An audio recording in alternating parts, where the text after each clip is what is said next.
day, late at night, not okay. All I want, and I pray, all I need are some better days. Fuck me, I'm looking in the mirror, so foggy, but I've never seen clearer. I don't really think anyone can save me, and honestly I'm not really sure I want saving. I like to be my own worst enemy. There's no risk if you don't try at anything, so I'ma just keep buying everything. See you in the next life, have to be a better me. I don't think that my head's on straight, gotta flip it and grip it and go and get an x-ray.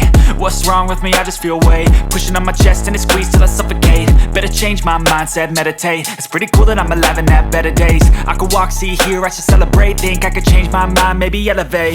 Living life, every day, late at night, not okay. All I want, and I pray, all I need are some better days. Yeah, all I need are some better days. Cause all I want, and I pray, I believe in the better days. I'm kinda stuck between a rock and a hard place. Do I work hard?